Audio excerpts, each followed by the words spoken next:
Oke, ya sekarang kita lanjut ke materi selanjutnya yakni tentang eh tentang reaksi adisi dan penataan ulang.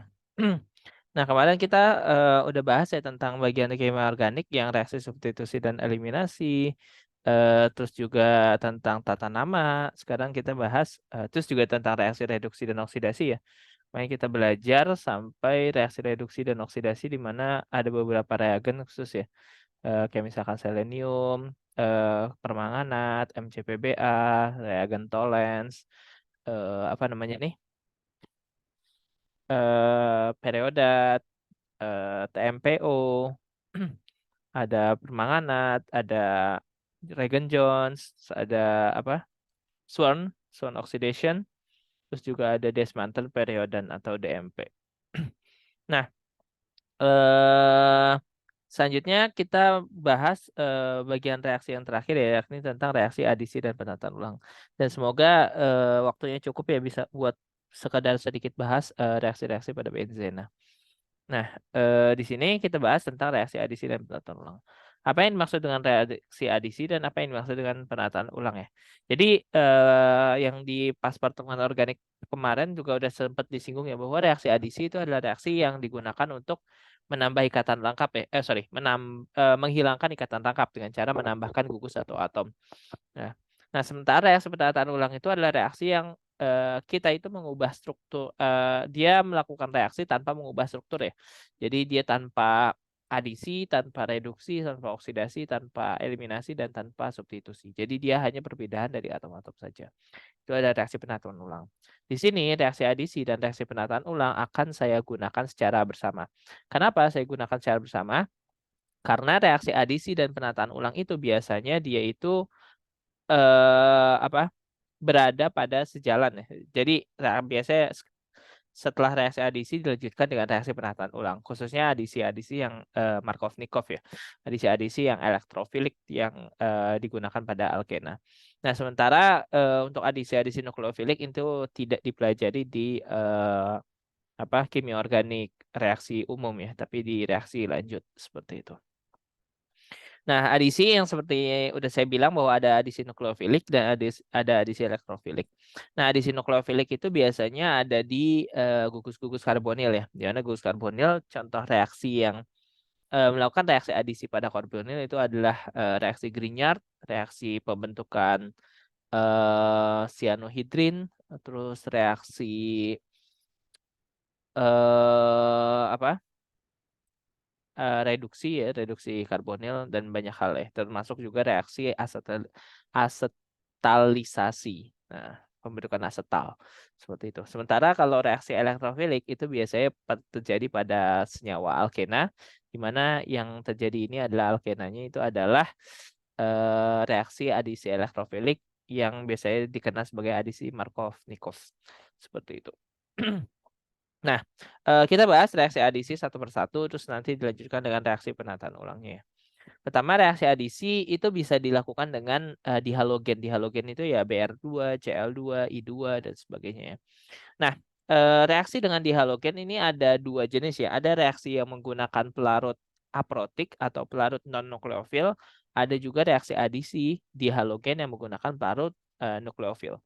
Nah, bedanya apa? Jadi, kalau misalkan kita lihat di sini, untuk reaksi adisi di halogen, apapun halogennya ya, baik itu Cl2, Br2 maupun I2, dan sedangkan F2 itu tidak ya. Karena kalau F2 terlalu reaktif, jadi tidak hanya bereaksi dengan ikatan tangkapnya saja, tapi bisa bereaksi dengan yang lain juga. Nah, kalau misalkan reaksi dengan dihalogen seperti ini, nah dia khususnya BR ya, biasanya yang sering digunakan juga bromin ya. Bromin, maka brominnya itu akan membentuk bromin bridge atau BR bridge atau halida bridge ya, dibentuknya segitiga seperti ini.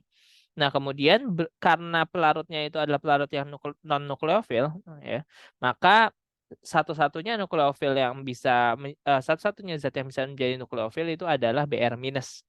Ya, BR minus ya yang lepas, kemudian BR minusnya itu masuk ke sini, di mana di sini adalah karbon dengan karbokation yang paling stabil ya. Jadi dilihat dari kestabilan karbokation ya. Seperti itu. Jadi dia turun ke sini ke atas. Nah, ini kita bisa lihat BR-nya itu itu bentuknya trans addition. Maksudnya trans addition apa? Jadi bentuk BR-nya itu diposisikan secara trans ya. Karena ketika BR minusnya masuk itu dia masuknya lewat belakang, tidak lewat depan. Seperti itu. Nah, kadang-kadang reaksi di halogen ini juga reaksi untuk identifikasi ya, identifikasi alkena ya. Jadi reaksi ini sorry.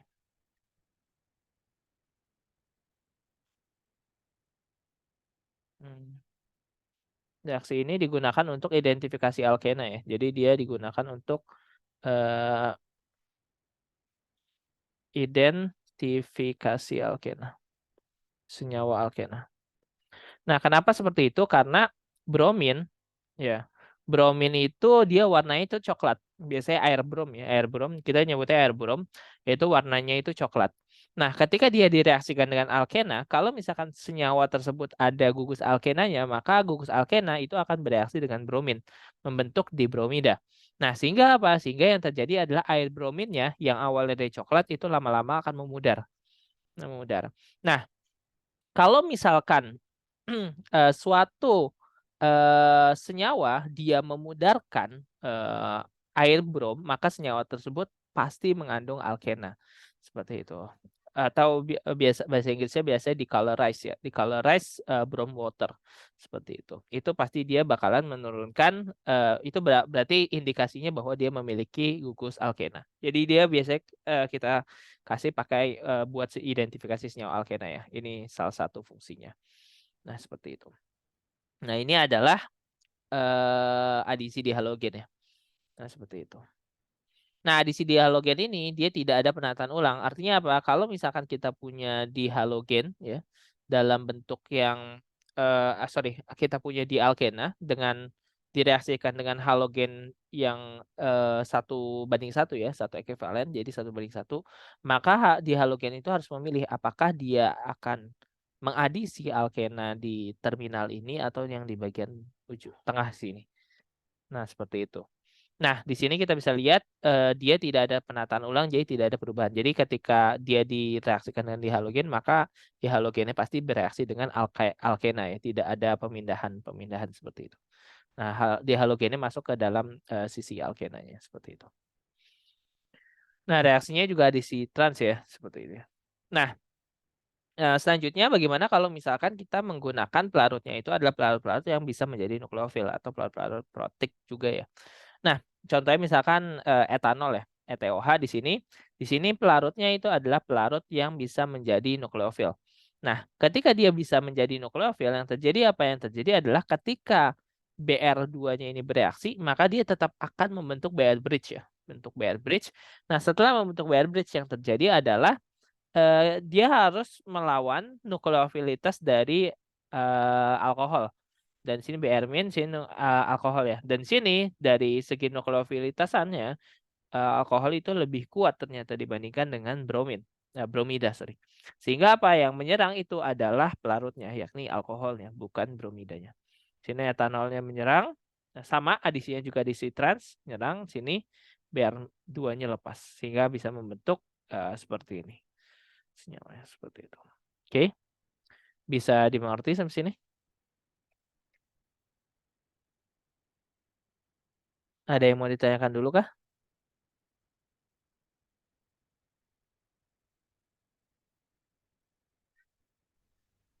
Ada, Bapak. Belum ada ya? Oke ya. Nah, itu adalah reaksi dengan alken. Nah, selanjutnya reaksi antara alkena dengan dihalogen ya. Selanjutnya reaksi dengan suatu HX di mana X-nya ini adalah anion dari asam kuat. Dengan kata lain, HX-nya itu adalah reaksi adisi pada menggunakan asam kuat. Nah, kalau di reaksi adisi menggunakan asam kuat ini kita baru masuk ke dalam penataan ulang, khususnya penataan ulang karbokation. Nah, kita review lagi ya bahwa kekuatan bukan kekuatan ya, kestabilan karbokation ada seperti ini ya. Ini adalah primer CH3+, kemudian primer, sekunder, tersier, fenilik, dan terakhir itu adalah benzilik. Ini adalah urutan kestabilan karbokation. Nah, sekarang kita lihat di sini. Misalkan ya suatu senyawa kita bentuknya seperti ini. Nah, ketika dia direaksikan dengan HX, di mana HX ini adalah asam kuat, maka sejatinya asam kuat itu dia pasti akan terurai sempurna menjadi H+ dan X-. Nah, seperti itu. Dia jadi menjadi H+ dan X-. Nah, karena di sini ada H+, sementara H+ itu adalah elektrofil, ya kan? H+ itu adalah elektrofil ya, elektrofil, maka dia akan diserang oleh ikatan tangkap tentu saja. Nah, ikatan tangkap. Nah, maka dia akan membentuk suatu yang kita sebut sebagai karbokation. Sini kita bisa lihat hidrogennya masuk ke sini ya. Ini kan harusnya cuma CH ya. Ini masuk ke sini jadi CH2, di sini kan CH2. Nah, di sini tersisa kurang satu hidrogen ya, kurang satu elektron. Jadi di sini kehilangan elektron dia akan jadi positif seperti itu. Oke. Nah, ini jadi positif. Nah, ketika jadi positif ini di sini kita bisa lihat positif di sini itu akan menghasilkan karbokation dengan tipe sekunder. Oke. Jadi dengan tipe sekunder ini. Nah, kalau misalkan kita lihat di sini itu kita bisa mengalami proses yang kita sebut sebagai H shift atau hidrida shift atau pergeseran H. Oke. Nah, pergeseran H fungsinya apa? Jadi kalau misalkan H-nya ini hidridanya ini bergeser menjadi bentuk seperti ini, maka dia akan membentuk karbokation ya. Sini seperti karbokation ya. Hidrida shift, di sini karbokation. Nah, setelah itu apa? Setelah masuk ke karbokation di sini. Nah, karbokation itu, oke, kemudian itu menjadi karbokation tersier. Dan tentu saja karbokation tersier itu lebih stabil dibandingkan dengan karbokation sekunder. Nah, sehingga apa? Sehingga jadi di sini hidrida shift itu digunakan atau berlaku jika karbokation yang terbentuk itu masih kurang stabil. Kita masih bisa menstabilkan dengan karbokation dengan tingkat kestabilan yang lebih tinggi. Maka dilakukanlah hidrida shift. Nah, reaksi hidrida shift ini itu adalah kita sebut sebagai reaksi penataan ulang karbokation atau karbokation rearrangement. Nah, sehingga kita dapat tersier, karbokationnya tersier, sehingga nukleofilnya dari X-nya ini, anionnya itu maka menyerang. Sehingga kita bisa dapat seperti ini. Seperti itu. Oke, bisa dimengerti sampai sini?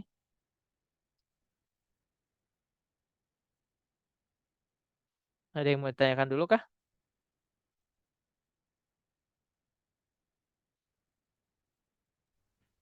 Nggak ada? Belum ada masih Pak. Oke, sip. Dilanjut. Nah, sekarang kita lanjut dengan reaksi dengan ROH ya. Di mana ROH ini intinya itu adalah ya bukan asam kuat dia. Dia intinya itu adalah bukan asam kuat. Biasanya itu alkohol atau air ya. Nah, karena dia si ROH nih, alkohol ini bukan merupakan asam kuat ya. Karena dia bukan merupakan asam kuat, maka ininya apa? Karena dia bukan merupakan asam kuat, maka dia membutuhkan katalis. Katalis apa? Tentu saja H+. Maka di sini kita bisa lihat ada H+. Nah, H+ di sini sebagai katalis. Nah, di sini kembali terbentuk karbokation, di sini adalah karbokation sekunder, dan ternyata karbokation sekunder itu masih kurang stabil juga. Ternyata dia bisa melakukan kestabilan lebih lanjut dengan cara apa? Dengan cara CH3 shift atau methyl shift atau pergeseran metil. Dengan apa? Dengan tujuan itu supaya menjadikan karbokation yang menjadi karbokation tersier sehingga dia lebih stabil seperti itu. Melakukan penataan ulang ya, kembali penataan ulang karbokation menjadi CH3 shift dan H shift seperti itu. Nah, setelah itu apa? Setelah itu baru alkoholnya ROH-nya masuk sini tek menjadi bentuk seperti ini lepas menjadi OR seperti ini. Jadi bentuknya jadi ether ya. Seperti itu. Oke. Sampai di sini bisa dimengerti ya? Boleh ya. Nah, itu untuk reaksi dengan ROH. Jadi kalau ROH itu dia butuh yang namanya katalis seperti itu. Nah, di sini adalah beberapa rangkumannya ya. Ada juga reaksi-reaksi yang non-rearrangement, reaksi-reaksi adisi non-rearrangement. Jadi kita bisa melakukan reaksi adisi yang rearrangement ya, rearrangement. Maksudnya dia melakukan penataan ulang. Di sini kan berarti kan adanya perpindahan ya, perpindahan CH3. Nah, kita juga selain itu sebenarnya kita juga bisa melakukan yang tanpa rearrangement. Nah, ini misalkan contohnya ya, misalkan perbedaan antara yang rearrangement dan non rearrangement. Di sini kita bisa lihat kalau misalkan kita reaksikan dengan hidrolisis terhadap suasana asam ya H2OH+ seperti pada kasus ROH ini dengan katalis H+ dan senyawanya adalah H2O atau ROH, maka dia akan membentuk terjadi penataan ulang. Misalkan di sini ya, di sini kita bisa lihat alkennya itu ada di terminal. Maka OH-nya itu masuk ke daerah sini, bagian tersiernya. Kenapa, Kak? Tentu saja karena lebih stabil. Nah, seperti itu. Nah, bagaimana kalau misalkan kita menginginkan OH-nya itu tidak masuk ke daerah sekundernya, tapi dia tetap di sini? Maka kita jangan melakukan hidrolisis asam menggunakan H2OH+, tapi kita gunakan reagen yang kita sebut sebagai oksimerkurasi. Pakai HgOAc THF NaBH4OH-. Nah, seperti itu. Itu adalah oksimerkurasi. Nah, ini namanya oksimerkurasi ya. Nah, bagaimana kalau misalkan kita membuatnya itu dia anti Markovnikov? Artinya apa?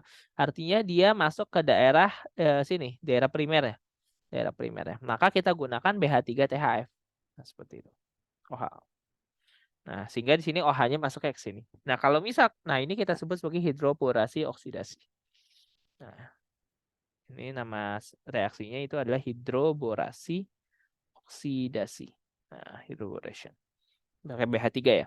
Nah, kalau misalkan kita pengen masukin sebuah alhalida di primer, pakainya anti Markovnikov ya.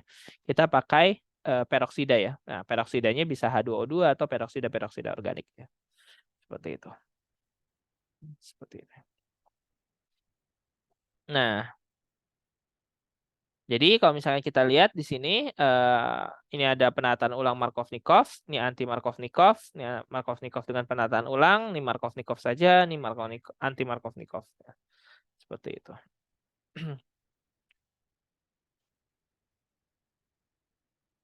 Oke, nah ini adalah mekanisme reaksi anti Markovnikov ya. Jadi anti Markovnikov itu menggunakan peroksida sebagai apa ya pemicunya ya pemicu. Jadi di sini kita bisa lihat peroksida sebagai pemicunya, maka dia dengan mudah akan terpisah menjadi radikal hidroksi. Nah, radikal hidroksi ini dia akan menyerang H di HCl, kemudian Cl yang menjadi Cl radikal, kemudian menyerang alken. Nah, sehingga di sini radikalnya terbentuk radikal tersier. Nah, kemudian radikal tersiernya menyerang H sehingga mengakibatkan Cl-nya itu adalah bentuk anti Markovnikov. Seperti itu. Oke. Ada yang mau ditanyakan dulu kah?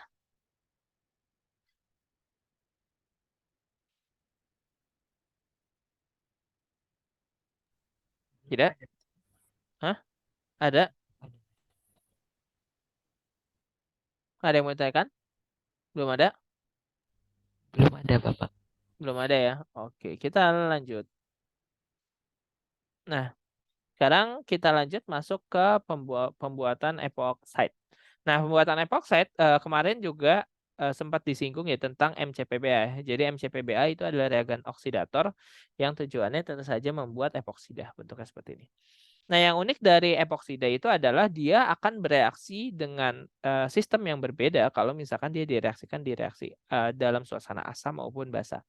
Ketika kita direaksikan dengan suasana asam, nah di sini misalkan kasih H+ CH3OH ya. Nah, maka H+-nya itu akan nanti mekanismenya ada di bawah ya. Maka dia akan menyerang ke bagian yang Markovnikov. Nah, tapi kalau misalkan dia suasana basah, maka dia justru menyerang di bagian anti Markovnikov. Seperti itu. Jadi dia kalau asam dia menyerang di bagian Markovnikovnya, kalau basa dia menyerang di anti Markovnikovnya. Seperti itu. Nah, berikut adalah mekanismenya ya. Jadi mekanismenya kita bisa lihat di sini. Nih dia pertama menyerang H+ dulu. Nah, udah dapat menyerang H+, terus ini ke sini, ini ke sini. Nah, ini dapatnya dia Markovnikov. Sementara kalau misalkan yang basa dia langsung menyerang di bagian terminal ya di sini. Sehingga menghasilkan anti Markovnikov seperti itu. Oke.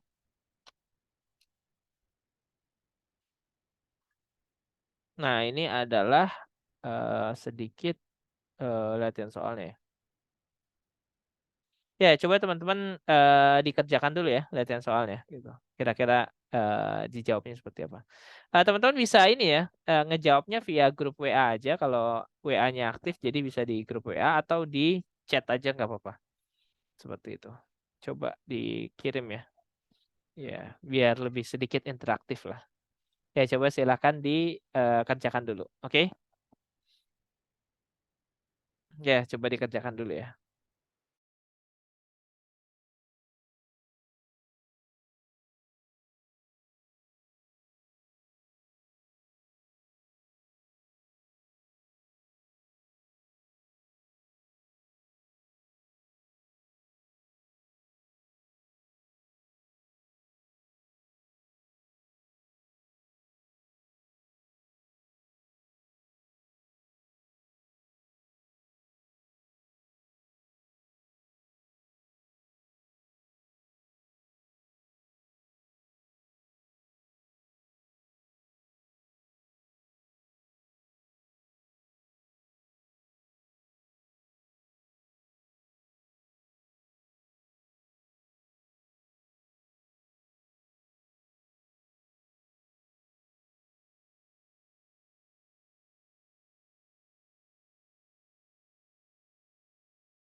Oke, ya. Sekarang kita bahas ya. Kalau misalkan ini, eh kalau misalkan ini kita bisa lihat di sini H2O, H2SO4. Nah, H2SO4 ini dia hanya fungsinya sebagai katalis saja, alias H+ ya. Jadi ini sebenarnya adalah reaksi adisi biasa. Nah, di sini lalu sebentar.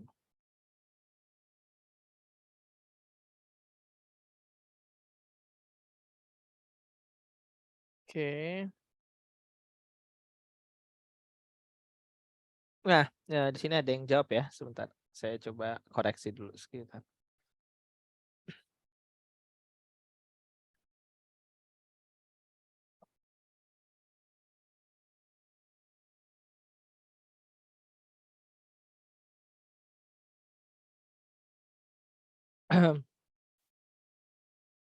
Ya.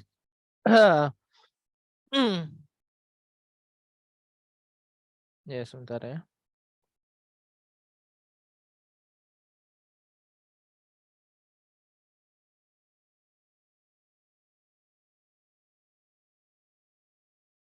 Ya, sekarang coba kita lihat ya. Mana?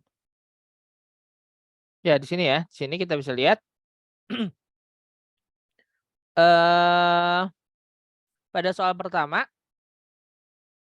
ini Iko ya yang jawab ya, Riko. Eh ini pakai H2SO4 H+.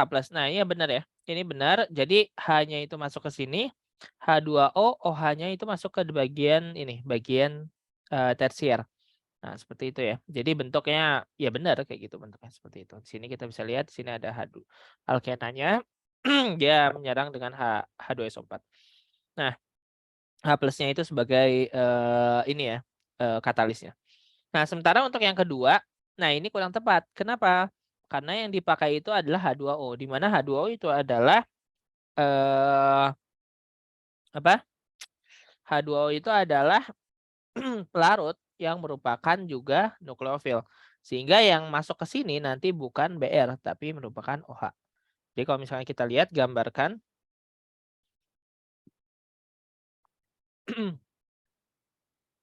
kita coba gambarkan dulu ya. Ya, coba kita gambarkan bentuknya seperti itu etil.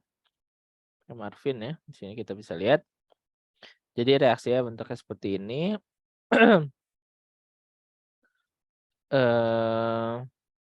Nah, ini ketika direaksikan dengan Br2, nah Br2-nya sebenarnya benar ya. Br2-nya itu jadinya bridge. Di bridge. Nah, ini tentu saja dia masuk ke sini, terus ini ya turun ke sini, masuk ke sini. Nah, sehingga nanti dia akan menjadi Br bridge ya. Astagfirullahaladzim. Nah, di sini Br bridge. Nah, ini jadinya dia segitiga di sini, jembatan BR-BR. Nah,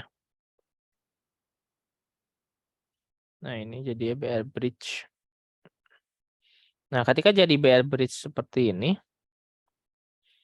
nah kemudian di situ ada air. Aduh, jadi yang nyerang itu bukan BR, tapi yang nyerang itu air. Kenapa? Karena air itu nukleofil. Nah, seperti itu. Jadi airnya justru yang menyerang daripada BR minus. Nah, ini nyerang ke sini. Sorry. Ini nyerang ke sini. Nah, ini kabur. Nah, seperti itu. Sehingga dapatlah produk yang berbentuk seperti ini.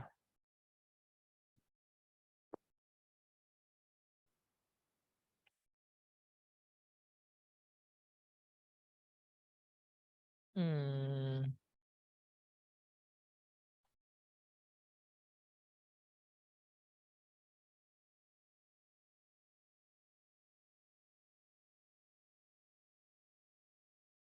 Nah, ini misalkan kita arahkan dia sebagai ke atas. Up. Nah, ini tuh tone. Dan ini adalah jadinya OH. Nah, seperti itu. Jadi bentuknya seperti itu. Oke, sip. Bisa dimengerti?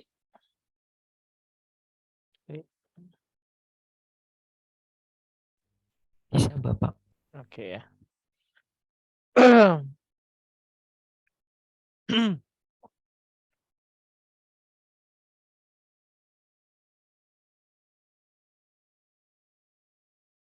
Oke, sip. Saya save dulu ya. Nah, bentuknya jadi seperti itu ya. Nah, di sini kita lihat di sini ada RR ya. Nah, ini adalah konfigurasi absolutnya. Nah, selanjutnya kita masuk ke soal yang kedua. Nah, sini kita masuk ke soal yang kedua. Dimana soal yang kedua itu di sini kita bisa lihat ya. Sorry, soal yang ketiga. pH3 THF NaOH. Nah, ini udah simpel ya bahwa di sini nah, di sini adalah reaksinya reaksi anti Markovnikov, maka OH-nya masuk ke sini. Ya, benar. Terus selanjutnya ini adalah BR2 ya biasa, ini benar juga masuknya ke sini ke bagian ya ke bagian sini, betul. Bagian sini ya, benar. Terus yang terakhir ozonolisis ya ini dia dipecah ya. Ini reaksinya lebih lanjut. Dipecah jadi aldehid seperti ini. Oke. Oke, sip. Ya, bagus. Sip. Eh hmm. Nah, sekarang coba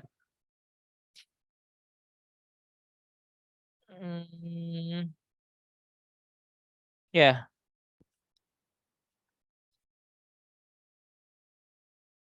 dulu di sini pesan ada alkena deh. Nah, nah ini coba dikerjakan dulu. Ini ya saya pilihin aja ya, nggak usah semua deh. Sebentar.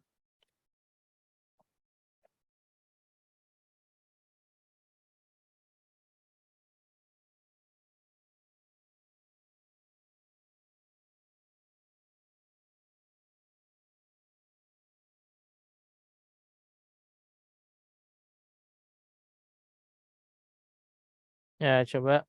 Sorry. Coba dipilih yang A. Sebentar ya. Ini kayaknya border harus dinaikin.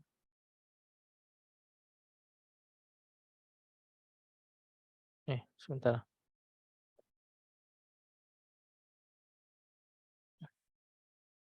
Nah, coba dikerjakan yang di lingkaran merah ya. Pertama HI. Yang kedua itu adalah cold concentrate. Ini. Terus ini CD. Terus ini. Terus ini.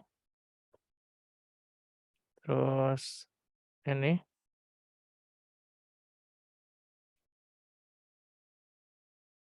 Terus ini. Tip. Ya, coba silakan dikerjakan dulu ya. Di sini. Yang ini aja A, B, D, H, K, M, N. Ya, coba silakan dikerjakan dulu. Nanti kita bahas. Waktunya sampai jam 9 ya. Sampai jam 9 lah. Berapa nih? 19 menit untuk mengerjakan semua ini. Ya, silakan coba dikerjakan.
Halo, suara saya kedengaran?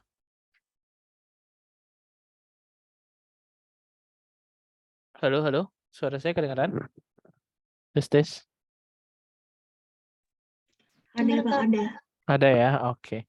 Ya sekarang kita bahas ya. Ini juga udah ada yang ini ya jawab ya. Teman-teman bisa lihat ya di grup. Nah, Iko juga jawab. Coba kita lihat, kita koreksi ya. Hmm.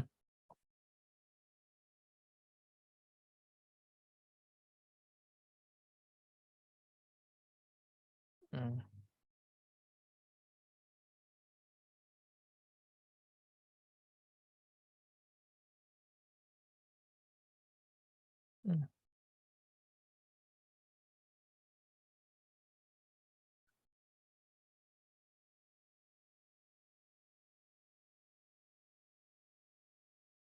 Oke, sip. Di sini, sebentar. Kita lihat. Nah,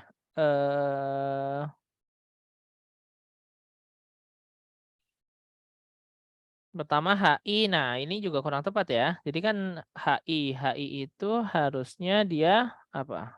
Harusnya itu dia melakukannya itu dia pakai penataan ulang. Oh, with rearrangement. Oh, ini ada ya. Ada with rearrangement ya. Jadi langsung ya penataan ulangnya bentuknya jadi seperti ini. Terus kemudian yang B di sini ada nggak? Oh, nggak ada ya B. Yang B-nya di sini nggak ada. Nah, yang B itu dia karena dilute sulfuric acid warm, dilute-nya itu maksudnya H2SO4 encer ya. Nah, kalau H2SO4 encer itu berarti sama aja kayak H2OH plus.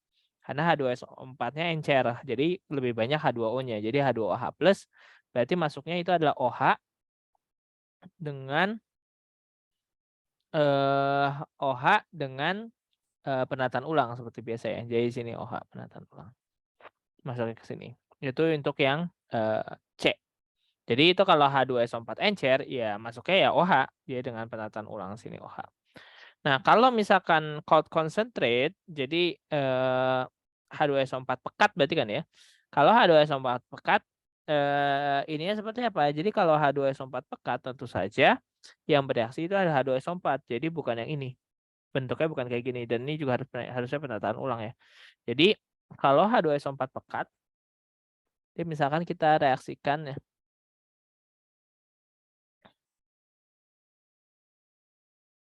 dengan H2SO4 ya.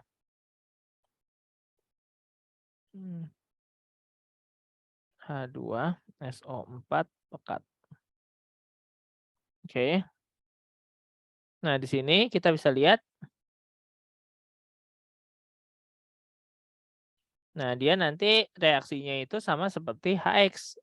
Nah, dan ada penataan ulang. Berarti di sini dikasih OSO3H. Nah, seperti ini. Oke. Nah, bentuknya jadi seperti ini. Kalau dikasih dengan H2SO4 pekat. Cold concentrate ya. Cold concentrated. Nah, seperti itu. Terus selanjutnya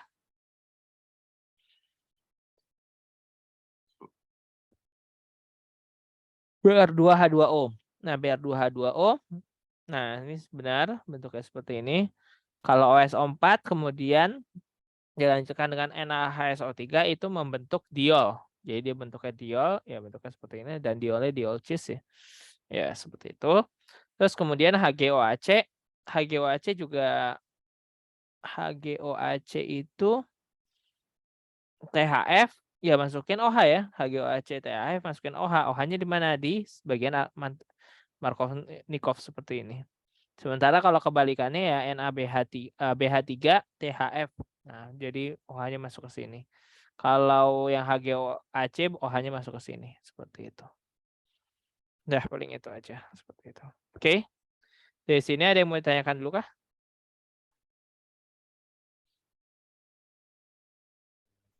izin bertanya, Pak. Iya, silakan.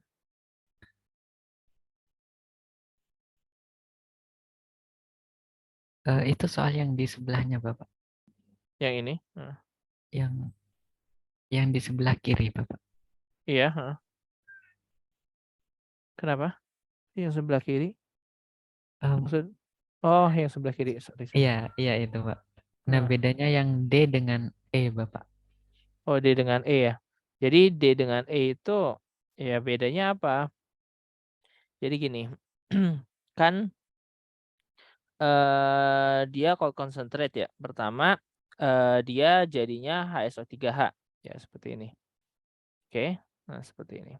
Nah, kemudian direaksikan dengan air. Air itu fungsinya apa? Fungsinya itu adalah nukleofil. Dan katanya apa? Kalau misalkan ini dikasih air, maka airnya akan nyerang ke sini. Sehingga apa? Sehingga nanti dia akan membentuk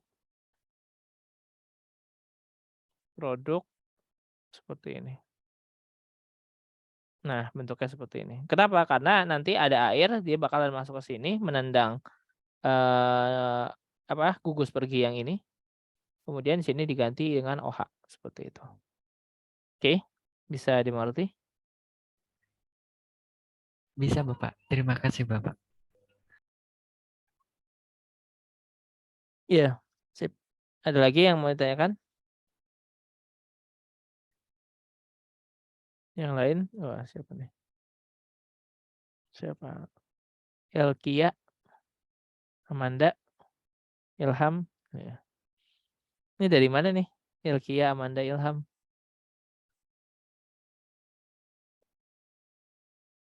Halo? Dari Seragen, Kak. Oh, Seragen ya. Ini masih Seragen ya kemarin ya. Yes. Iya. Sip. Oke, ya sekarang kita lanjut ke materi selanjutnya yakni tentang benzena. Nah, di sini kita masuk ke reaksi pada benzena. Nah, reaksi pada benzena. Nah, sebelum masuk ke reaksi pada benzena, kita kenalan dulu yang namanya EDG dan EWG. Apa itu EDG? EDG adalah electron donating group atau gugus pendorong elektron. Sementara EWG itu adalah electron withdrawn group alias gugus penarik elektron seperti itu. Nah, EDG atau gugus pendorong elektron ya, itu merupakan gugus yang meningkatkan kerapatan elektron pada daerah cincin aromatik pada benzen ya. Nah, sehingga apa? Kalau misalkan kerapatan elektron di cincin aromatiknya itu semakin lama semakin meningkat, menyebabkan nanti cincin aromatiknya itu akan jadi teraktivasi atau dengan kata lain dia itu lebih reaktif. Jadi suatu benzen dengan gugus gugus EDG yang banyak itu biasanya dia lebih mudah reaktif dan dia lebih mudah bereaksi. Konsekuensinya seperti itu. Sementara EWG atau electron withdrawn group itu adalah gugus yang menyebabkan berkurangnya kerapatan elektron pada daerah cincin aromatik pada benzen yang menyebabkan cincin aromatik itu menjadi terdeaktivasi atau kurang reaktif. Sehingga apa? Adanya EWG pada cincin benzen itu menyebabkan cincin benzen itu menjadi kehilangan kereaktifannya. Jadi dia menjadi lebih sulit untuk bereaksi. Gitu. Ingat ya di sini EDG lebih mudah bereaksi, kalau EWG itu menjadikan benzen itu tidak mudah bereaksi. Seperti itu. Nah, selanjutnya di sini kita bisa lihat, nah ini adalah contoh-contoh EDG ya. Di sini ada OH, OR, NH2, NR2 dan R.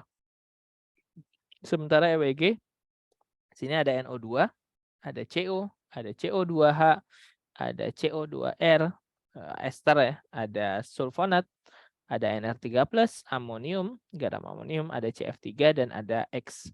Nah, seperti itu. Ini adalah EWG ya. Jadi EWG itu cukup banyak ya. Sedangkan EDG itu relatif lebih sedikit ya. Seperti itu. Nah, nah, kenapa suatu gugus itu bisa disebut sebagai EDG dan satu lagi bisa disebut sebagai EWG?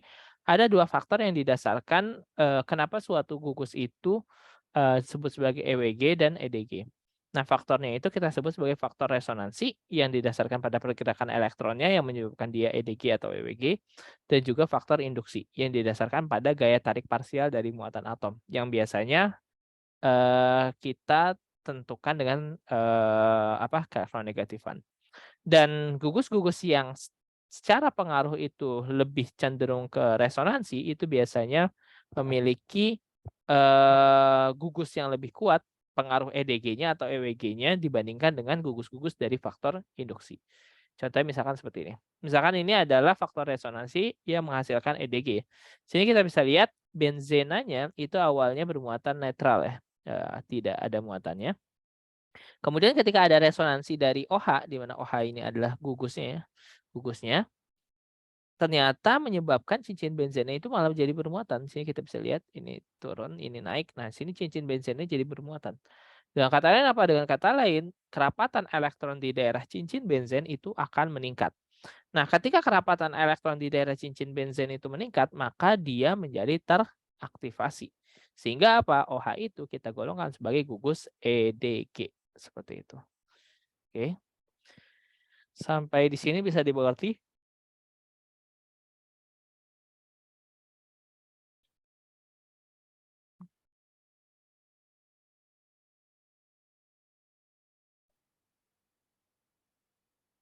Bisa dimengerti? Halo? Bisa Bapak. Bisa ya? Nah, selanjutnya faktor induksi. Nah, kalau faktor induksi di sini kita bisa lihat ya CH3 itu sebagai gugus pendorong, itu dia akan mendorong meningkatkan kerapatan elektron di daerah cincin aromatik ya, cincin benzennya. Nah, karena kita bisa lihat alkil atau dalam hal ini CH3 ya, itu merupakan faktor induksi disebabkan oleh faktor induksi EDG-nya, sementara OH itu disebabkan oleh faktor resonansi EDG-nya, maka kekuatan gugus EDG itu lebih kuat OH dibandingkan dengan metil. Jadi pengaruh EDG-nya itu lebih kuat di OH dibandingkan dengan metil seperti itu. Nah, ini sangat berpengaruh ya. Nanti kita bakalan belajar pertama daerah melakukan disubstitusi ya, disubstitusi atau trisubstitusi cincin benzen. Nah, yang kedua itu bisa berpengaruh di bagian nanti di tingkat nasional di NMR. Itu kita bisa sangat membantu dari segi pengetahuan tentang EDG dan EWG. Seperti itu. Nah,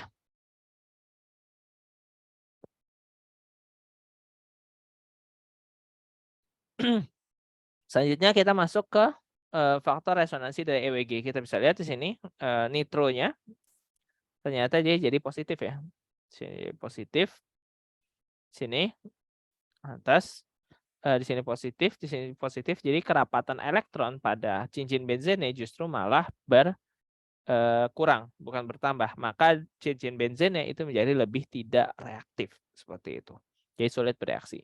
Sementara di sini kita bisa lihat faktor induksian karena F itu adalah gaya tariknya kuat ya. Jadi di sini kita bisa dapat faktor induksi dari CF3 seperti itu. Sehingga di sini kita bisa lihat pengaruh EWG-nya itu lebih kuat NO2 dibandingkan dengan CF3. Seperti itu. Nah, sementara ada yang unik yakni tentang halida ya. Jadi halida benzen itu sebenarnya unik. Kenapa? Karena dia secara induksi dia itu seperti EWG. Kenapa? Karena dia memiliki gaya tarik ya. Kita sama-sama tahu halida itu adalah atom yang memiliki keelektronegatifan tinggi, maka otomatis gaya tariknya akan ke atas sehingga akan mengurangi kereaktifan dari cincin benzen. Sehingga dia digolongkan sebagai EWG. Tapi untuk pada suatu hal, pada suatu saat dia bisa menjadi EDG dengan cara apa? Resonansi pada pasangan elektron bebasnya. Nah, di sini kita bisa lihat di sini minus dan dia menjadikan kerapatan cincin benzennya itu menjadi lebih tinggi seperti itu. Sehingga apa? Sehingga di sini dia akan memiliki sifat seperti EDG. Nah, yang unik dari halida ini adalah dia digolongkan sebagai EWG karena dia mengurangi kereaktifan dari cincin benzen, tapi dia nanti ketika reaksi disubstitusi akan bersifat seperti EDG. Ya, jadi secara EDG-nya lemah, Ya, dan juga secara EWG-nya pun juga lemah sebenarnya. Seperti itu. Oke. Nah, bisa dimengerti sampai sini? Ada yang mau ditanyakan dulu kah? Izin bertanya, Pak. Iya, silakan.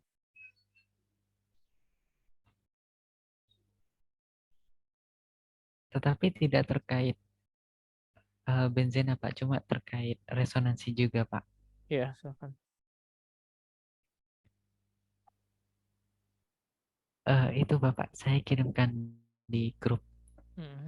Sebentar ya. Ini on MIPA ya. Tahun ini soal on MIPA ya? Atau soal apa? Iya Bapak, yang Soal, tahun 21. oh, tingkat nasional atau tingkat?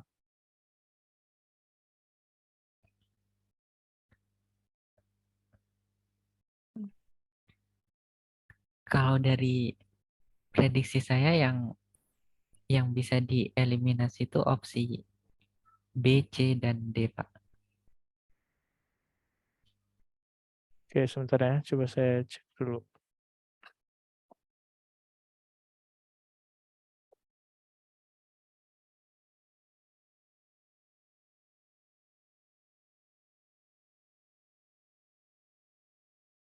Sebentar, mana itu dia? Oh, ini dia. Kelihatan ya soalnya. Struktur A dan B dari resonansi senyawa yang lebih stabil jelaskan. Sebentar. Struktur A atau struktur B dari senyawa resonansi lebih stabil jelaskan dengan alasan yang tepat. Oh, di sini suruh nyari ya struktur mana yang lebih stabil gitu ya. Oke Bapak.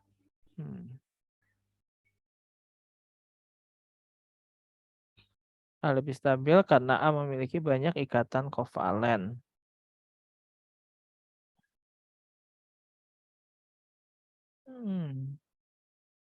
Banyak ikatan kovalen.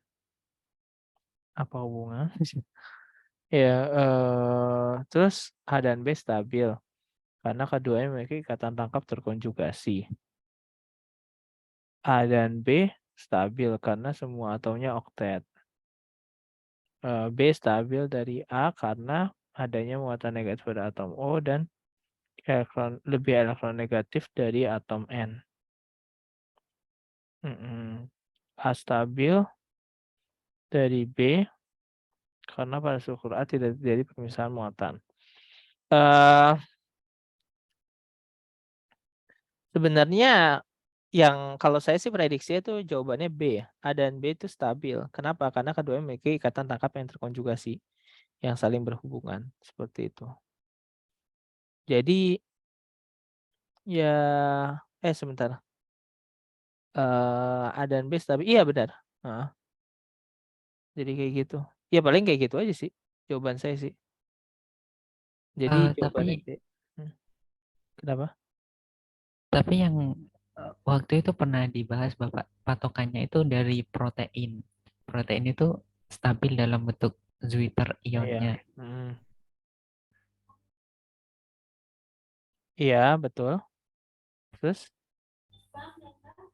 Jadi canggungnya pilihan yang D Bapak. Oh, gitu.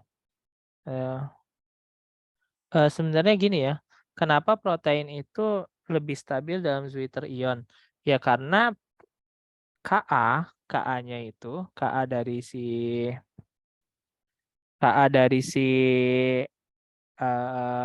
apa? Dia itu kenapa bisa membentuk Zwitter ion karena Ka dari gugus karboksilatnya itu lebih kecil dibandingkan dengan Kb dari NH3-nya. Jadi otomatis NH3-nya itu si NH2-nya itu pasti jadi basa sehingga NH2-nya itu ngambil H+ dari si karboksilatnya. Karena ya itu karena emang berdasarkan pKa saja gitu. Karena kalau misalkan pH-nya itu rendah, itu nggak terbentuk Zwitter ion. pH-nya rendah itu malah dia bakalan hanya memprotonasi dari NH3. Jadi kenapa itu Zwitter ion? stabilnya bukan karena adanya positif dan negatif pada NH3 dengan COO dengan karboksilat, tapi didasarkan emang ya karena pKa-nya dia menunjukkan bahwa dia emang harus negatif dan harus positif gitu. Ya, itu alasan kenapa zwitterion. Jadi kan zwitterion itu kan cuma terbentuk ketika pH-nya itu pada pH isoelektrik. Kalau pH-nya tidak pada pH isoelektrik, dia tidak akan membentuk zwitterion. Seperti itu. Jadi ya tidak bisa dikaitkan dengan apa ya? Tidak bisa dikaitkan dengan sistem yang seperti ini gitu. Karena sistem yang seperti ini ya dia nggak ada H+ atau tidak ada H+ yang perlu didonorkan. Dia hanya sekadar apa namanya? Sekadar resonansi biasa. Jadi sebenarnya kedua senyawa ini relatif stabil.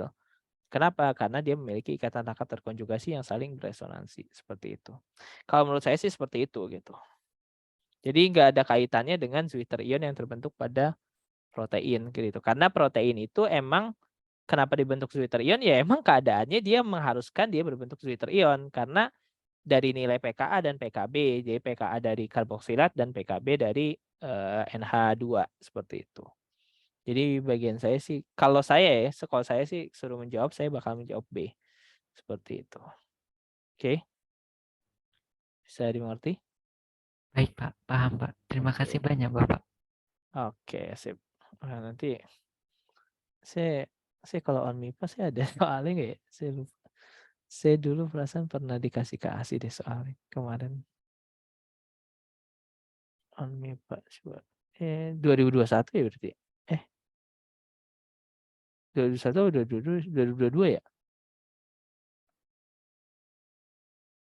Kamu ikut on MIPA berapa sih? 2022 atau 2021? Riko, halo? Iya, kenapa, Bapak? Ikut on MIPA 2021 apa 2022? 2022, Bapak. 2022 ya? Saya belum dapat sih soalnya. Nanti saya coba minta sama salah satu murid saya dah. Saya ada, Bapak. Oh ada ya? Ya bisa kirim ya? Bisa lewat grup atau DM Nah, aja. baik, Bapak. Iya, Private Bapak. private chat. Ya coba. Udah lama saya nggak bikin video. Sibuk ngajar. Oke. Ya sekarang kita lanjut ya. Kita lanjut reaksi ke pertama kita lanjut reaksi substitusi elektrofiliknya. Jadi reaksi substitusi elektrofiliknya pertama tentu saja adalah reaksi halogenasi, yakni reaksi substitusi dari salah satu atom H dengan atom halogen. Ya, tapi halogennya hanya bisa Cl dan Br ya, tidak bisa F atau I. Kenapa? Karena F itu terlalu reaktif dan I itu juga ya terlalu tidak reaktif gitu. Jadi otomatis dia tidak bisa pakai ini ya, tapi dia nanti bisa pakai reaksi diazonium ya. Diazonium nanti tinggal di substitusi nukleofilik saja dengan BF4- dan atau iodida Ki ya, kalium iodida. Nah, sementara untuk yang lain Cl dan Br itu bisa kita menggunakan reaksi halogenasi. Cukup dikasih Cl2 dengan katalis Fe atau Cl2 dengan katalis FeCl3 itu akan menghasilkan masuk di sini. Nah, ini Cl ini bisa juga ya diganti dengan Br ya. Tergantung dari halogennya seperti itu. Nah, ini tinggal di bentuknya seperti itu. Nah, secara mekanisme bentuknya seperti ini. Jadi si Cl-nya itu dia narik ke FeCl3 menjadi FeCl4-. Sini Cl-nya jadi Cl+, di sini kemudian diserang. Seperti itu. Kemudian muter-muter jadinya halogenasi. Nah, klorobenzen seperti itu. Ini untuk halogenasi. Nah, untuk alkilasi di sini kita bisa lihat alkilasi itu merupakan reaksi substitusi suatu atom H dengan atom dengan suatu gugus alkil. Ya, gugus alkil misalkan CH3, C2H5 dan sebagainya ya. Nah, jadi diambil reaksinya itu tinggal tambahin aja gugusnya apa kita mau, kasih halogen, kasih Cl, kasih Br, itu bisa. Terus tinggal kasih katalis. Katalisnya tentu saja AlCl 3 atau AlBr3, tergantung dari halidanya. Nah, di sini mekanismenya kita bisa lihat. Sini ada AlCl3. Nah, di sini ada AlCl3. Di sini akan menarik dia. Dia akan narik. Kenapa? Karena AlCl3 ini adalah asam Lewis. Nah, jadi katalis di sini itu nggak mesti ini ya, nggak mesti AlCl3. Pakai apapun yang bisa menjadi asam Lewis, maka dia bisa ini bisa apa? Bisa menjadi katalis. Cuman ini digunakan AlCl3 karena AlCl3 merupakan asam Lewis yang cukup kuat. Jadi dia bisa menarik Cl-nya sehingga terbentuk karbokation. Ingat ya, sekali lagi terbentuk karbokation metil, kemudian karbokation metilnya diserang oleh cincin benzen. Jadilah metil benzen atau biasa kita kenal sebagai toluen.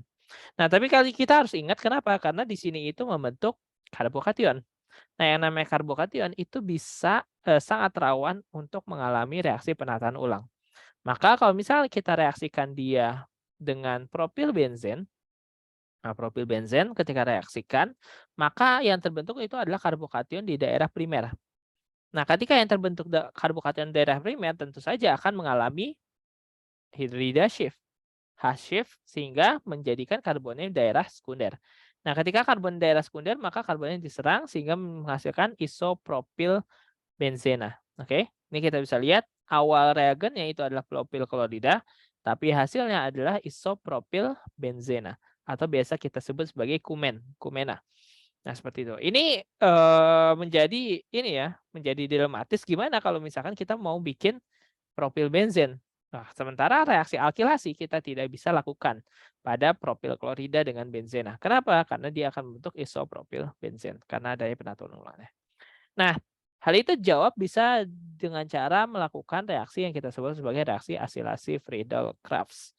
Nah, di mana reaksi asilasi Friedel-Crafts merupakan reaksi substitusi salah satu atom H dengan gugus asil RCO. Nah, ini gugus asil ya. Katanya sama pakai AlCl3.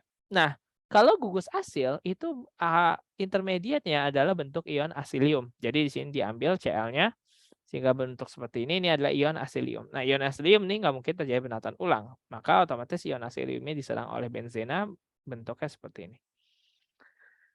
Seperti itu. Oke. Nah, kembali lagi dengan propil benzen. Jadi kalau misalkan kita mau ngebuat propil benzen, kita tidak lakukan secara alkilasi, tapi kita lakukan secara asilasi Friedel-Crafts. Nah, kita lihat asilasi Friedel-Crafts ini diambil, sini jadi bentuk seperti ini, kemudian kita reduksi menjadi propil benzena. Seperti itu. Oke. Sampai di sini ada yang mau ditanyakan dulu?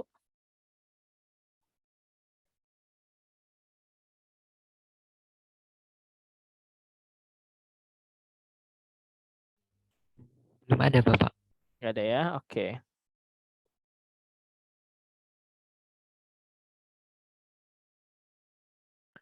Nah, selanjutnya kemudian wajib nitrasi dan sulfonasi. Di mana nitrasi dan sulfonasi merupakan reaksi substitusi atom H dengan gugus nitro ya, NO2, sedangkan sulfonasi dengan gugus HSO3. Di sini kita bisa lihat sini nitro, di sini HSO3. Nah, sini kita bisa lihat nitrobenzen sini ini dengan reaksinya itu adalah HNO3H2SO4, ini H2SO4 pekat.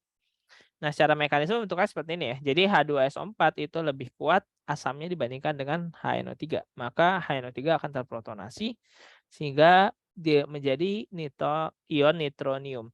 Nah, ion nitroniumnya inilah nanti bakal diserang oleh benzena sehingga menjadi nitrobenzen. Nah, sementara kalau misalkan sulfonasinya itu menghasilkan ion sulfonium kemudian menjadi asam benzene sulfonat. Seperti itu. Nah, untuk reagen sulfonasi itu juga kita bisa gunakan klorosulfonat ya. Cuman klorosulfonat itu pertama sangat berbahaya ya. Jadi biasanya sangat dihindari penggunaannya ya. Meskipun untuk reaksi tertentu ini sangat efektif ya. Seperti itu. Nah, jadi bentuknya asam benzoat juga. Seperti itu. Nah, di sini pembentukan anilin ya dari nitrobenzen.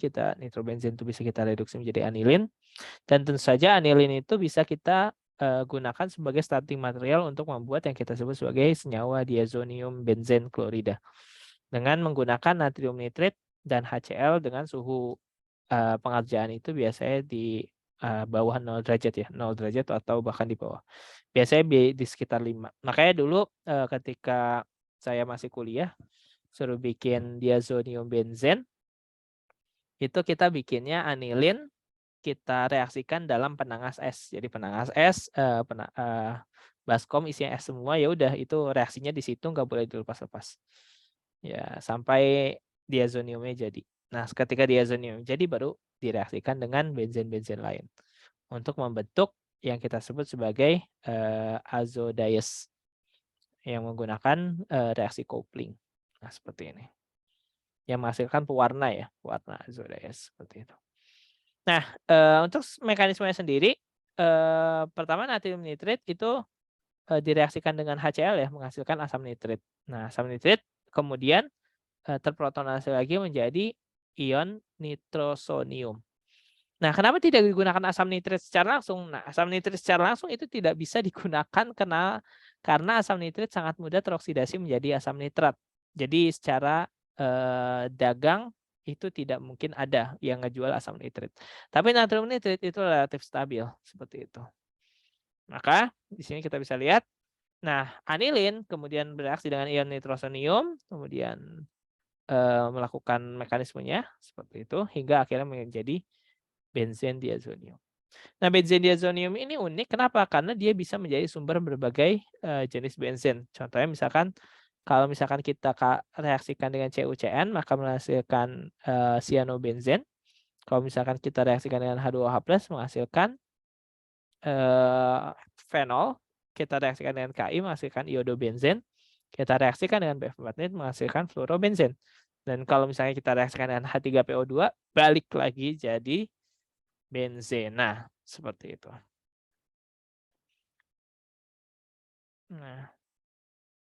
Nah, selanjutnya reaksi disubstitusi pada benzen. Nah, ini adalah efek dari reaksi disubstitusi ya.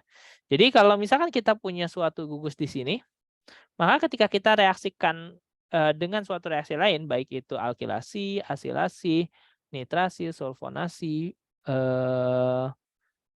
ya pokoknya reaksi substitusi benzen, maka gugus kedua itu bisa masuk ke posisi yang sini bersebelahan yang kita sebut sebagai posisi orto, bisa juga posisi yang berselang satu kita sebut sebagai posisi meta atau posisi yang berseberangan kita sebut sebagai posisi para.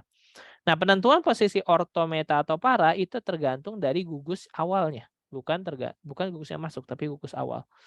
Kalau gugus awalnya itu adalah gugus EDG atau gugus pendorong elektron, maka pengarah pasti akan diarahkan ke arah orto dan para. Begitu juga dengan halida ya, plus halida pengarahnya itu adalah orto para. Meskipun halida itu EWG, seperti yang sudah saya bilang, halida itu EWG tapi di reaksi substitusi dia bersifat seperti EDG. Nah, makanya pengarah orto para. Sedangkan EWG, nah semua EWG kecuali halida dia akan mengarahkan ke arah meta. Seperti itu. Nah, ini reaksi substitusi nukleofilik pada benzena. Kita bisa lihat di sini untuk membentuk fenol pada nitrobenzen ya, kloronitrofenol, ortokloronitrofenol. Orto nitroklorobenzen. Kita reaksikan dengan OH- dengan suhu 130 derajat. Kita tukar, kalau misalkan ininya semakin ini ya, semakin banyak, maka ini semakin turun suhunya 100 derajat dapat. Nah, kalau ini 3 semakin banyak, urutannya cukup 35 derajat. Seperti itu. Oke, selanjutnya ini adalah bisa juga secara langsung ya, pakai 350 derajat NaOH. Oke, sip. Ada yang mau ditanyakan dulu?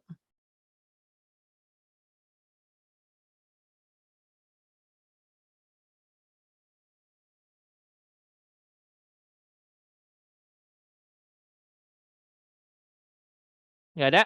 Oke, kalau nggak ada yang ditanyakan, ya coba dikerjakan aja ya.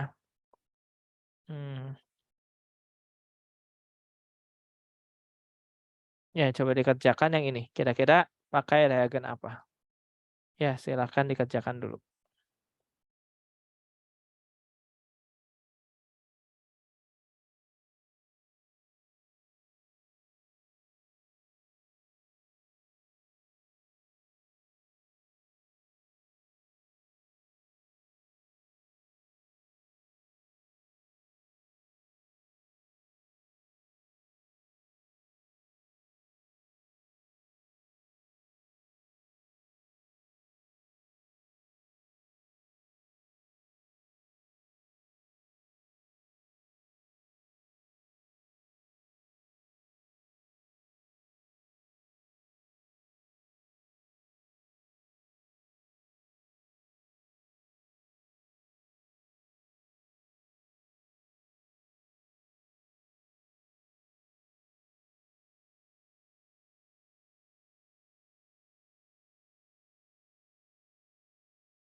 Oke ya, sip. Ya, sebentar dulu. Saya ambil dulu jawabannya ya.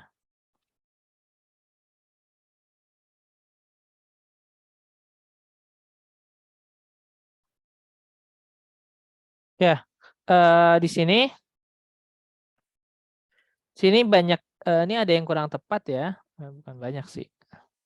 Jadi gini, seperti yang udah saya bilang bahwa ketika reaksinya itu bisa mengalami penataan ulang, ketika alkilnya itu bisa mengalami penataan ulang, maka kita nggak bisa menggunakan reaksi alkilasi. Jadi di sini kita bisa lihat, nah, reaksinya kan sebentar mana sih ini? Nah, bentuknya kayak gini. Nah, yang A ini nggak bisa main langsung seperti ini. Nah, gimana caranya? Ini harus pakai reaksi alkilasi. Jadi yang ini harus pakai alkilasi ya. Sebentar ya. Kayaknya harus. Ya, jadi sebentar saya coba cari. Kayaknya ada yang udah ada.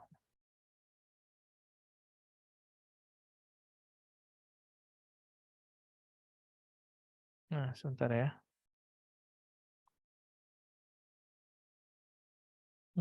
Sini sih. Nah, jadi kalau misalkan kita lihat di sini.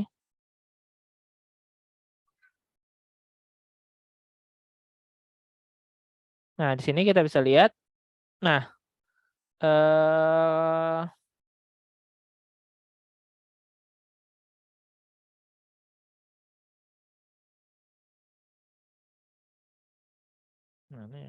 nah ini di sini kita nggak bisa langsung mainin alkilasi. Kenapa? Karena dia akan mengalami penataan ulang sehingga menjadi kumena tadi. Ya, seperti yang udah saya bilang, nggak bisa langsung main kasih alkilasi. Kenapa? Karena dia akan menjadi kumena. Maka syaratnya itu adalah untuk yang A, dia harus diubah menjadi asilasi. Setelah itu baru direaksikan dengan ZNHG atau reduktor yang lain, bisa Clemmensen, bisa Wolff-Kishner, sehingga menghilangkan karbonil di sini. Jadi bentuk seperti ini. Oke, bisa dimengerti sampai sini? Halo? Bisa, Bapak. Bisa ya.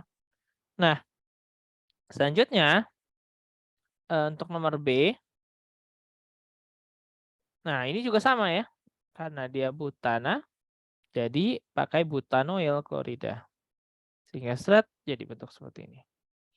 Nah, untuk yang ketiga, nah ini nggak jadi masalah pakai alkilasi. Gitu. Bentuknya seperti ini. Kenapa? Karena dia apapun yang terjadi, dia hasilnya tetap bentuknya seperti ini. Karena dia udah tersier. Nah, setelah itu baru Cl2.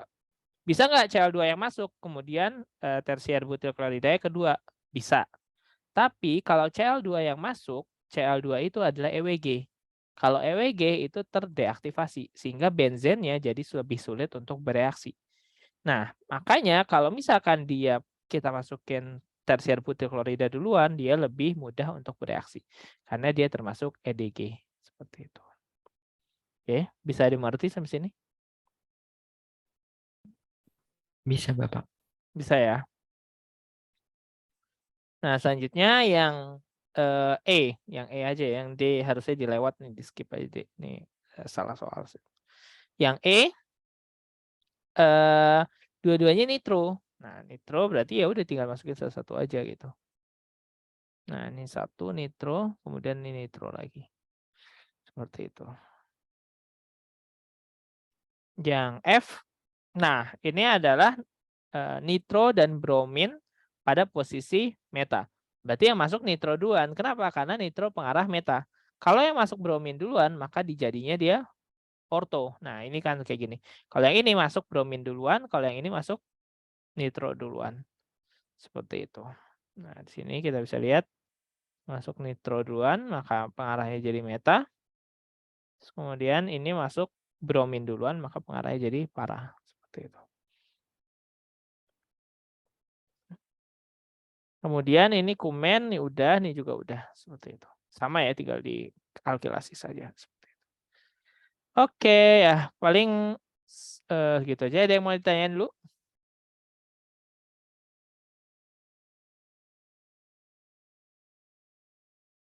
Ada yang mau tanyakan dulu kah? Halo, halo.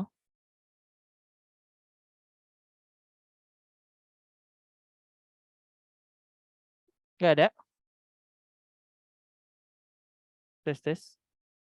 Nggak ada ya? Nah, kalau nggak ada ya coba kita bahas-bahas soal aja dulu ya. Ya, kita bahas-bahas soal. Oh, ini organik semua. Kalau organiknya nggak ada ya. Nah, organik.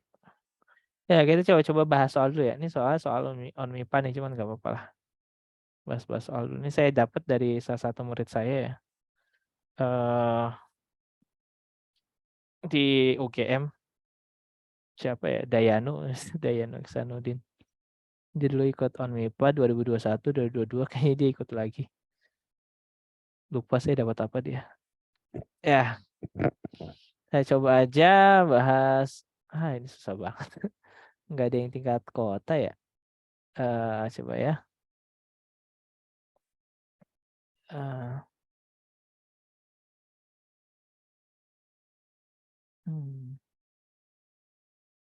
Ini terlalu ini.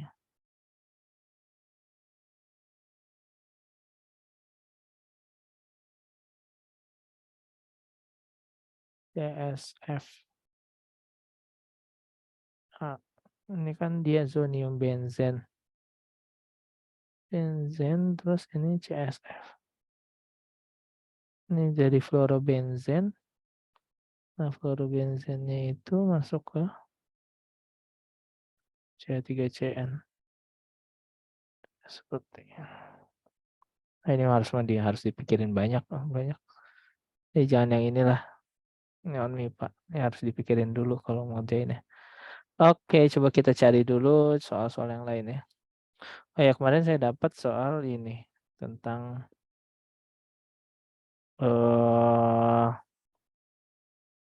mana ya, sebentar ya. UK National Olympiad. UK National Olympiad. Nah, ini saya dapat kemarin soal UK National Olympiad. Nah, ini bagus nih. Ini sebenarnya soalnya OSN cuman sangat bagus buat tingkat kota ya. Nah, kayak misalkan ini ya sebenarnya di sini misalkan reaksi-reaksi ini aja ya. Reaksi ini jangan deh yang. Nah, reaksi ini aja. Ini harus dipikirin. Nah, ini kalau ini gampang. Nah, di sini kita bisa lihat ya. Di sini adalah this question is about organic compound. Draw the structure for compound A until G in the following sentences. Nah, di sini kita bisa lihat ya. Di sini ada NH2 sama CH3. Sebelumnya itu ada H2 katalis, terus sebelumnya itu ada HNO3, H2SO4. Nah, yang perlu kita tahu itu adalah sebelum mencapai ini berarti dia telah direduksi dengan H2 dan kemudian sebelumnya telah direaksikan dengan HNO3, H2SO4. Nah, reduksi H2, nah kira-kira apa nih yang bisa tereduksi H2 dan di sini kira-kira apa nih starting materialnya. Nah, di sini kita bisa lihat di sini ada konsentrat HNO3 dan konsentrat H2SO4. Nah, ini menunjukkan apa? Menunjukkan dia pasti memasukkan gugus nitro. Berarti di sini dari A itu sebelumnya itu belum ada gugus nitro. Ketika masuk B itu udah ada gugus nitro. Kenapa? Karena ini adalah reaksi untuk menambahkan gugus nitro atau biasa kita sebut sebagai nitrasi. Kemudian dikasihin H2 berarti di sini nitronya udah ada nitro dikasihin H2 berarti nitronya tereduksi. Tereduksi jadi apa? Jadi ini NH2. Maka otomatis di sini kita bisa simpulkan bahwa A-nya itu adalah toluen. A-nya itu adalah benzen CH3 yang kemudian direaksikan dengan HNO3 menjadi B. B-nya itu adalah paranitrotoluen, di sini NO2, di sini ada benzen CH3. Terus ketika dia direduksi lagi nitronya benzen menjadi NH2 seperti itu. Oke. Bisa dimengerti nggak? Bisa, Bapak. Bisa ya. Nah, setelah itu apa? Setelah dapat ini para metilanilin, para metilanilin ini kemudian direaksikan dengan CH3I ekses. Nah, ketika direaksikan dengan CH3I ekses, maka yang terjadi apa? Yang terjadi adalah CH3I akan bereaksi dengan si NH3-nya. Nah, jadi kalau misalkan kita lihat,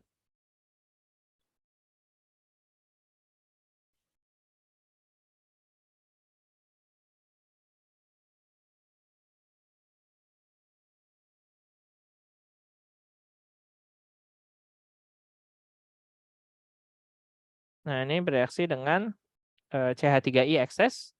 Nah, kalau direaksikan dengan CH3I ekses, ya udah tinggal bereaksinya bentuk seperti ini aja.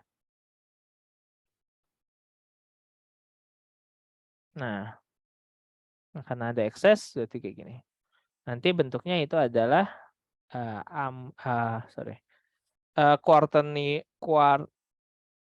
amonium kuartanel. Nah, bentuknya seperti itu, CH3I. Kalau direaksikan dengan CH3I ekses. Nah, kalau misalkan yang kedua, misalkan di sini, mana itu tadi ya? Itu direaksikannya dengan HCl. Kalau direaksikan dengan HCl, ya protonasi biasa, jadi membuat garam.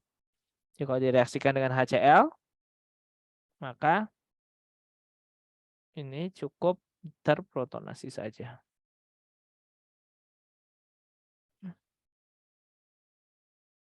Nah, terus ini Cl minus.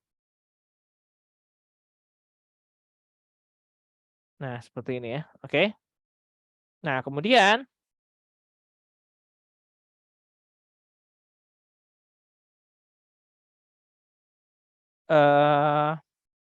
reaksi selanjutnya adalah direaksikan dengan NaNO2, H2SO4. NaNO2, H2SO4 berarti ini jadi diazonium, kasih H plus ya, berarti diazonium. Berarti di sini jadinya diazonium. Maka di sini jadinya diazonium. Ini adalah diazonium ya.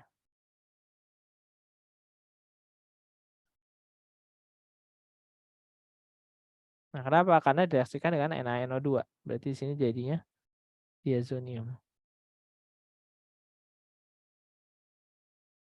Diazonium. Nah, diazonium benzen. Nah, diazonium ya anionnya HSO4 lah. HSO4 minus. Nah, di sini H2SO4 minus. HSO4 minus. Ini diazonium benzen.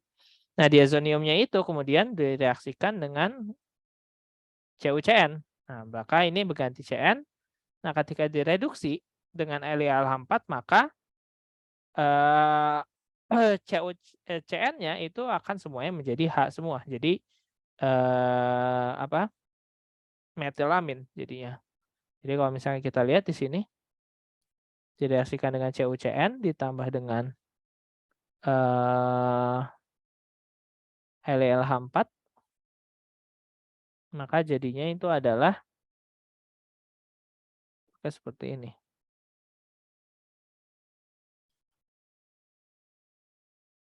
Nah, bentuknya jadi seperti ini.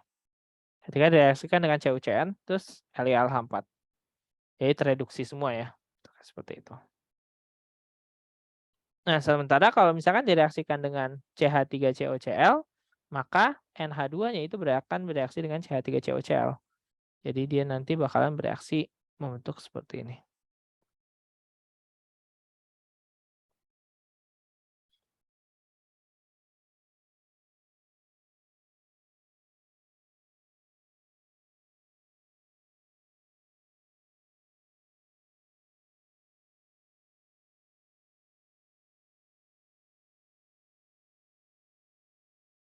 Nah, bentuknya seperti ini. Oke. Sip.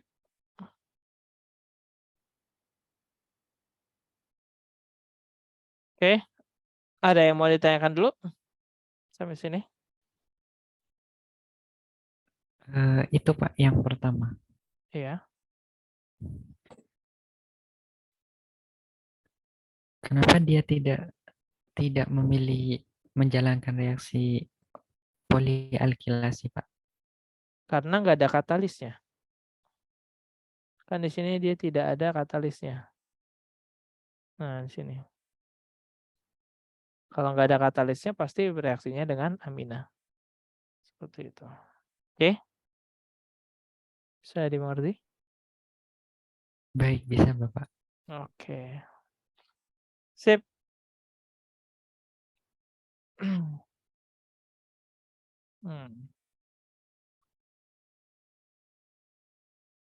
Salbutamol.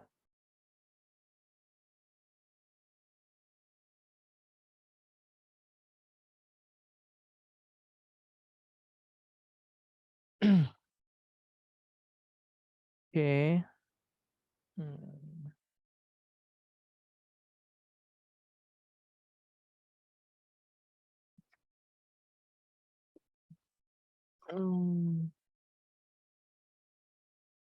Oke. Ya, coba kita bahas yang rohifenol bukan. Ini. Sini kita bisa lihat. Nah, kita bahas yang ini asparagus B aja. Bentar saya coba.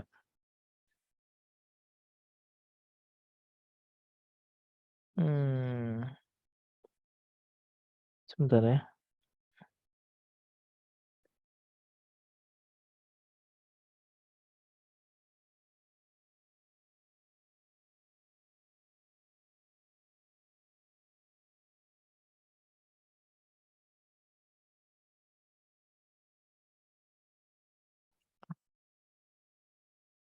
Biar ini juga. Nah, saya beberapa ini udah saya kerjain. Nah, jadi misalkan di sini question 2000 nomor 7 tahun 2004 ya. Nah, di sini mana ya?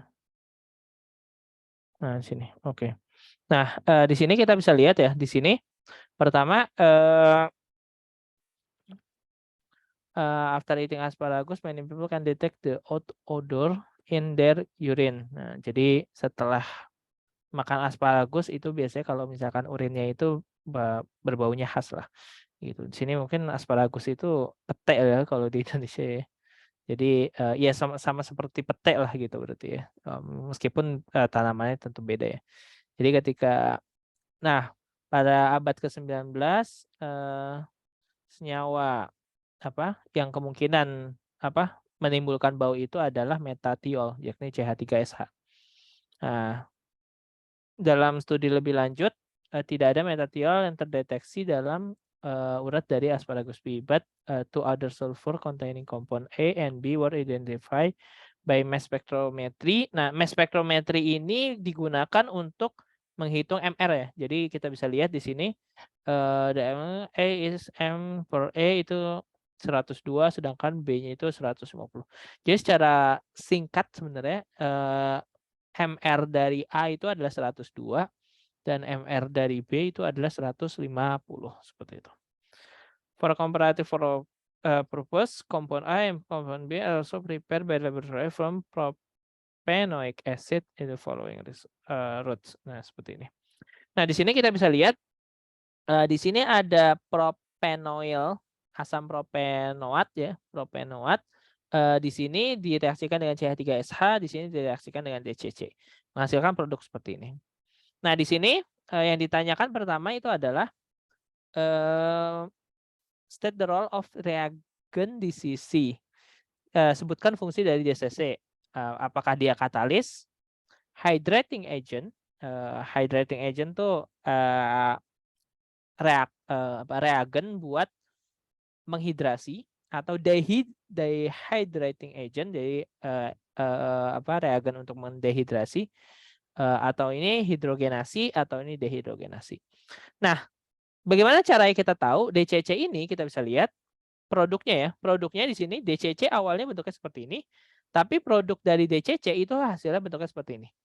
Kalau misalnya kita lihat secara seksama, DCC dan hasil produknya seperti ini, hasil produknya itu adalah penambahan H2O pada DCC. Nah, di sini kita bisa lihat di sini penambahan H2O pada DCC. Nah, ini menimbulkan apa? Menimbulkan bahwa DCC-nya itu dia menyerap air. Kalau DCC-nya itu berfungsi menyerap air, maka dia pasti dehydrating agent. Berarti otomatis dia adalah dehydrating agent. Dehydrating agent. Jadi yang ketiga. Jadi agen dehidrasi ya, reagen dehidrasi seperti itu. Nah, untuk A-nya kita bisa lihat senyawa A-nya bentuknya kayak kira-kira seperti ini. Jadi tinggal ganti ya. Bentuknya seperti itu. Nah, selanjutnya ini sama seperti esterifikasi ya. Selanjutnya ini direaksikan dengan HS menghasilkan W. Nah, ini tentu saja ya sama bahwa ini adalah adisi. HS ya, HS-nya adalah asam lemah, maka dia nanti bentuknya seperti ini. Nah, kenapa di sini malah dia anti Markovnikov ya? Kenapa di sini malah anti Markovnikov? Kenapa HS-nya itu justru di kanan, di terminal, bukan di sekunder sini? Kenapa di sini malah yang lebih bagus itu HS-nya di sini? Karena kalau misalkan kita lihat, ketika dia itu jadi ini, jadi apa namanya? Ketika dia itu jadi karbokation, karbokationnya itu bisa terposisikan di sini atau di sini. Kalau karbokationnya itu di posisi sekunder seperti ini sangat dekat dengan gugus karbonil. Di mana gugus karbonil ini juga positif. Sehingga karbokation di sini itu sama-sama positif. Sehingga menjadikan dia tidak stabil. Maka karbokationnya akan bergeser ke sini. Dia lebih stabil. Maka HS-nya juga masuk ke sini. Seperti itu. Oke? Bisa dimengerti sampai sini?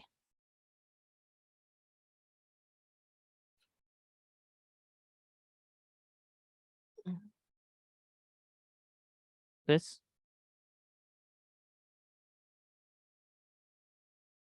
Oke ya. Dilanjut.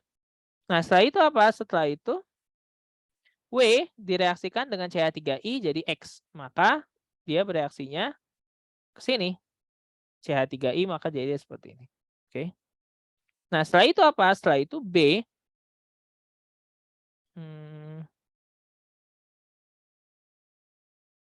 Setelah itu ini direaksikan dengan CH3S. Nah, ini sama ya. Berarti jadi esterifikasi juga. Hasilnya itu B. Nah, jadi bentuknya seperti ini. Jadi ini cukup diesterifikasi dengan CH3S ya. CH3HS. Bentuk seperti ini. Nah, kemudian di sini, A bereaksi dengan HBr menghasilkan Y, dan dengan Br2 menghasilkan Z1 and Z2. Jadi A-nya itu bereaksi dengan HBr ya sama ya hasilnya Y. Terus direaksi dengan Br2 ya jadinya Z1 and Z2. Jadi bentuknya seperti ini. Sama aja seperti itu. Oke, sip. Ada yang mau ditanyakan dulu?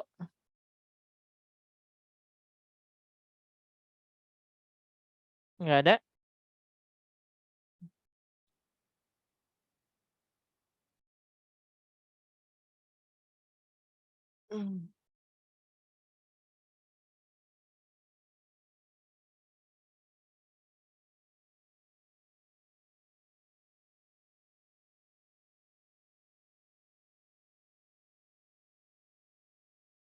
Oke.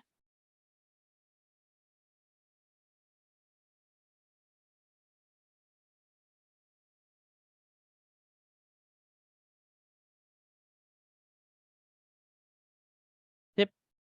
Ya. Mungkin untuk pertemuan kali ini sudahi saja. Terima kasih. Assalamualaikum warahmatullahi wabarakatuh. Waalaikumsalam warahmatullahi wabarakatuh. Terima kasih Bapak. Yo.